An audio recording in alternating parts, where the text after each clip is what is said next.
डिसेंबरच्या रात्री आदरणीय मंत्री महोदयांचे चालक अबोध आणि एक तरुण अरबाज यांच्यामध्ये गाडी जाण्याच्या हॉर्नवरून शाब्दिक वाद झाला आणि ते शाब्दिक वाद त्या ठिकाणी संपल्यानंतर त्या ठिकाणी काही समाजकंटक आले. अरबाजला काही प्रमाणात त्याला जाब विचारला, मारहाण केली आणि त्यानंतर 9:30च्या नंतर 11:30ला अचानकरित्या संगनमत कट रचून वेगवेगळ्या ठिकाणी असलेले 21 मुस्लिम समाजाचे व एक आमच्या हिंदू समाजाच्या अशा 22 दुकाने जाळून नष्ट करण्यात आली. जाळण्यापूर्वी त्या ठिकाणून माल चोरीला घेऊन गेले, तोडफोड केली आणि मग जाळलं. अशा प्रकारे 21/12ला ही घटना घडली. 1 तारखेला FIR झाली आमच्या पिंजारीची. एकाच व्यक्तीच्या नावाने 12 दुकानांची पेटवण्याची त्यांनी पोलिसांनी तक्रार लिहून घेतली. वास्तविक पाहता ही कायद्याला धरून नाही, कारण की ज्याने फिर्याद दिलेली आहे त्याला हे माहिती नाही की त्या 12 दुकानात किती माल होतं, काय तोडफोड झाली, कोणी चोरलं, कोणी घेऊन गेले. त्यांनी न करता एकाच व्यक्तीची फिर्याद घेऊन त्यांनी ते 12 दुकाने ॲड केली. 1 आणि 2ला संचारबंदी असल्याने आम्ही त्या ठिकाणी जाऊ शकतो नाही, परंतु आम्ही त्या लोकांच्या संपर्कात होतो.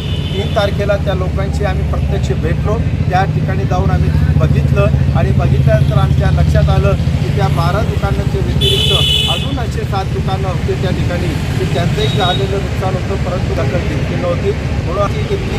या FIRमध्ये एकाच व्यक्तीच्या वेगवेगळ्या 3 दुकानं असताना एकाच लिहिली होती. अशा एकूण 21 दुकानांचा आम्ही त्या ठिकाणी तक्रार घेतली. FIRमध्ये जे नुकसानीचा आकडा पोलिसांनी लिहिलेला होता तोही अत्यल्प लिहिलेला होता. वास्तविक पाहता आम्ही त्यांच्याशी भेटून किंवा त्यांच्याशी आकडा घेतला, त्या आकड्यामध्ये आणि यांच्या आकड्यामध्ये तफावत आहे. कारण की पोलिसांचा आकडा हा 58-59 लाखाचा आहे, तर वास्तविक त्या ठिकाणी 3 कोटी 1 कोटी 39,45,हजार रुपयाचं नुकसान झालेलं आहे. आणि दुर्दैव असं की पोलिसांनी FIRमध्ये फक्त अज्ञात 20 ते 25 लोकांचा गुन्हा नोंद केलेला आहे. वास्तविक पाहता आम्ही आमच्या 1 तारखेच्या पोलीस अधीक्षक आयोला निवेदन दिलेले आहे आणि त्याच्यात CCTVचे नावं दिलेले आहे. सेंट्रल बँकचा असो, संकल्पचा असो, नोटबुकचा असो, इलेक्ट्रॉनिक असो. मागणी काय? आमची मागणी आज ही एकच आहे की जे 22 दुकानदार आहेत त्यांना त्वरित शासनाने नुकसान भरपाई द्यावी. त्याचप्रमाणे आतापर्यंत फक्त 8 लोकांना अटक झालेली आहे. जरी FIRमध्ये 25 लिहिलेले असले आणि डिक्टेट 15 दाखवले असले तरी त्यांना अटक करावी.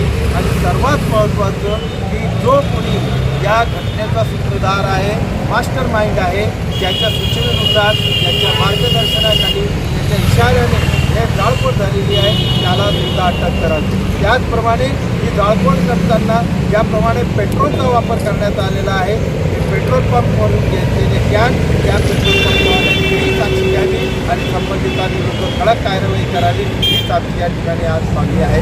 आज जर आमच्या या 21 लाक्षणिक उपोषणाने, धरणे आंदोलनाने हा प्रश्न जर शासनाने सोडवला नाही तर आम्ही रस्त्यावर येऊ आणि गैरप्रसंगी आमरण उपोषण करू, बेलभरो आंदोलन करू. ही एक प्रकारची आज आम्ही शासनाला नोटीस देत आहोत.